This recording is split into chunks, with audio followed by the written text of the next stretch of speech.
Corona के नए variant Omicron के खतरे को लेकर केंद्र सरकार की नई गाइडलाइंस आज से लागू हो गई हैं। सरकार पूरी कोशिश कर रही है कि ये वेरिएंट भारत तक ना पहुंचे।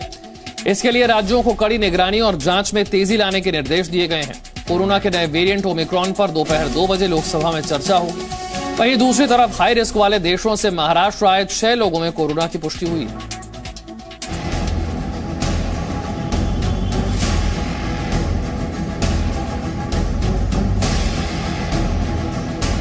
ओमिक्रॉन वेरिएंट अभी दुनिया के 14 कंट्री में पाया गया है और यहाँ उसका अभ्यास हो रहा है। इंडिया में अभी उसका कोई केस रिपोर्ट नहीं हुआ है। भगवान करे कि ओमिक्रॉन वायरस इंडिया में ना आए, और लेकिन अगर वो आता है तो एक जिम्मेदार सरकार होने के नाते हमारा फ़र्ज़ है कि हम अपनी सारी तैयारियां पूरी कर लें।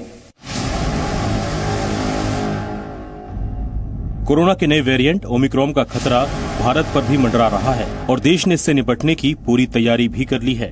ओमिक्रॉन के खतरे को देखते हुए केंद्र सरकार की तरफ से जारी नई गाइडलाइंस आज से लागू हो गई है। इसके मुताबिक अब 14 दिन की ट्रैवल हिस्ट्री के साथ साथ RT-PCR की नेगेटिव रिपोर्ट भी जरूरी कर दी गई है। राज्यों और केंद्र शासित प्रदेशों को विदेश से आने वाले यात्रियों की कॉन्ट्रैक्ट ट्रेसिंग करने को कहा गया है। साथ ही पॉजिटिव रिपोर्ट वालों के सैंपल जीनोम सीक्वेंसिंग के लिए भेजने के निर्देश दिए गए हैं। कंटेनमेंट की गाइडलाइंस भी 31 दिसंबर तक बढ़ा दी गई है। केंद्रीय स्वास्थ्य सचिव ने सभी राज्यों के साथ ओमिक्रॉन पर समीक्षा बैठक की और कहा कि ओमिक्रॉन संक्रमित RT-PCR और रैपिड एंटीजन टेस्ट से नहीं बच पाएगा, इसलिए राज्य टेस्टिंग में तेजी लाएं। वहीं कोरोना के नए वेरिएंट ओमिक्रॉन पर दोपहर 2 बजे लोकसभा में चर्चा होगी। स्वास्थ्य मंत्री मनसुख मंडाविया ने कहा कि कोरोना का ओमिक्रॉन वेरिएंट देश में न पहुंचे, इसके लिए सरकार हर संभव कोशिश कर रही है।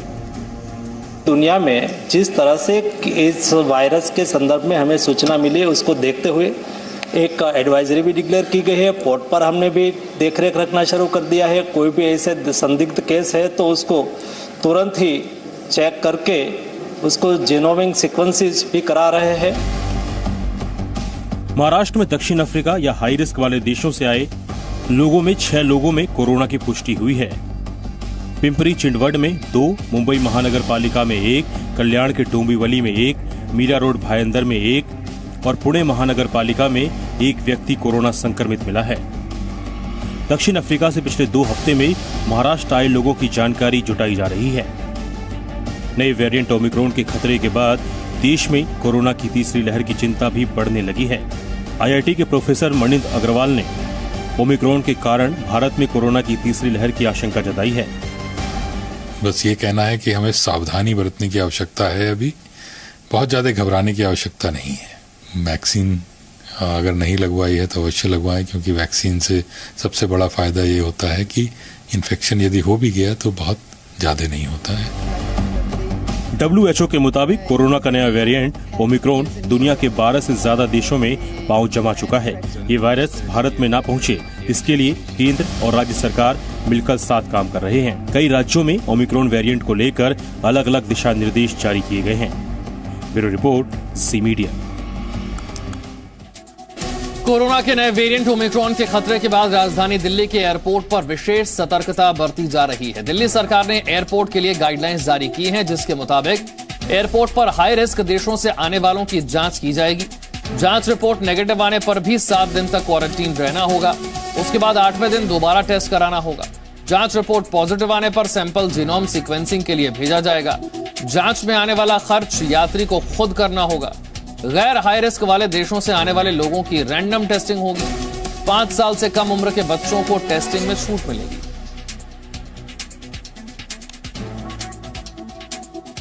ओमिक्रॉन वेरिएंट के खतरे को देखते हुए मुंबई के छत्रपति शिवाजी एयरपोर्ट पर दिशा निर्देश जारी किए गए हैं, जिसके मुताबिक हाई रिस्क देशों से आने वाले यात्रियों को दूसरे यात्रियों से अलग रखा जाएगा। यात्रियों की जांच के लिए 48 काउंटरों पर RT-PCR की सुविधा होगी। विदेश से आने वाले यात्रियों की जांच के लिए 3 लैब बनाई गई है। इसके अलावा एयरपोर्ट पर जांच के लिए 30 रैपिड PCR मशीनें होंगी। यात्रियों को QR कोड से जांच के लिए ऑनलाइन बुकिंग वो कर सकते हैं। जांच रिपोर्ट के इंतजार करने वाले लोगों के बैठने के लिए अलग से इंतजाम किया जाएगा।